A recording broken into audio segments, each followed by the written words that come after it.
কি খুবই প্রয়োজনীয় প্রশ্ন। ভূমিকম্প আল্লাহ না করুন যদি আমরা এর মধ্যে পড়ে যাই কেউ, তাহলে ভূমিকম্প শুরু হলে আমরা কি করব? কোরআন এবং হাদিস আমাদেরকে কি বলে?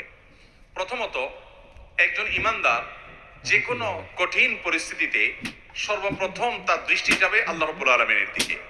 তিনি সবকিছুর আগে আল্লাহকে স্মরণ করবেন, আল্লাহর দিকে তার মনোযোগ চলে যাবে। তিনি জিকির করবেন, আল্লাহ তাআলা স্মরণ করবেন এবং আল্লাহর কাছে দোয়া শুরু করবেন, তওবা করবেন, ইস্তেগফার করবেন, রোনাজারি করবেন, আল্লাহর কাছে পানা চাইবেন, কারণ এটাই হলো তার রক্ষার প্রধান এবং মূল জায়গা। এজন্য ইমানদার সেই কাজটি করবেন।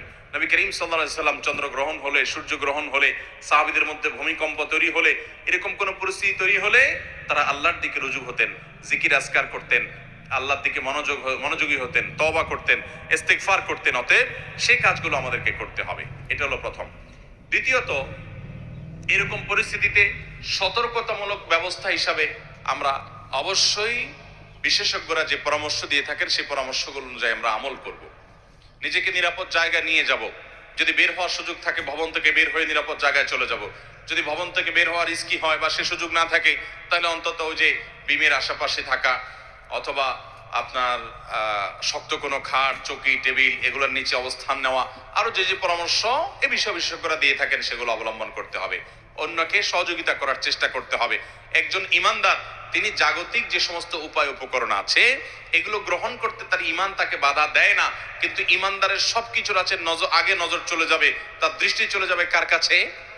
আল্লাহ রাব্বুল আলামিনের কাছে। যে আমার রক্ষা করার একমাত্র মালিক মূলত কে? আমি উপায় উপকরণ হিসাবে অনেক কিছু করতে পারি, আল্লাহ চাইলে আমাকে রক্ষা করবেন, না চাইলে রক্ষা করতে কেউ পারবে না। এই জন্য দেখবেন অনেকে সামান্য আঘাতেই দুনিয়া থেকে চলে যায়, আবার অনেকে দেখবেন ভূমিকম্পের পরে 40 ঘন্টা পরে, 50 ঘন্টা পরে, একদিন পরে, 2 দিন পরে পর্যন্ত জীবিত উদ্ধার হচ্ছে কি হচ্ছে না?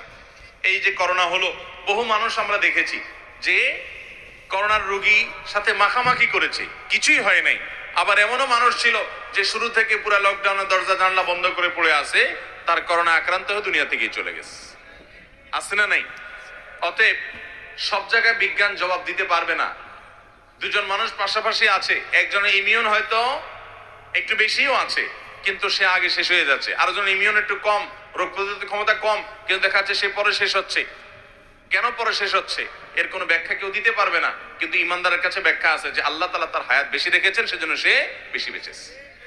অতএব এরকম কোন আল্লাহ না করুন পরিস্থিতির মুখোমুখি যদি হয়, আজকে তুরস্কে যে ভূমিকম্প হয়েছে, এই ভূমিকম্প যদি আমাদের দেশে ঢাকা শহরে যদি হয়, আজকে তুরস্কে মানুষের লাশ সরাবার এবং অসুস্থ মানুষকে উদ্ধার করবার বা ভবনের নিচে পড়ে থাকা মানুষকে বের করে আনার মতো লোক তো কিছু আছে।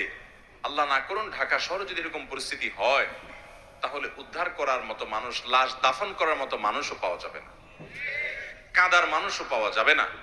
আল্লাহ রাব্বুল আলামিন আমাদের পাপের জন্য আমাদেরকে যেন শাস্তি না দেন, আল্লাহ যেন আমাদের প্রতি রহম করেন, আমাদের প্রতি আল্লাহ যেন ইহসান করেন, আমাদের এই গরিব দেশের প্রতি, গরিব সমাজের প্রতি আল্লাহ তাআলা যেন ইহসান করেন, যেন এই বিপদ আমাদের না আসে এবং তুরস্কের ভাইদেরকে আল্লাহ যেন হেফাজত করেন। তাহলে খোলাসা কথা হলো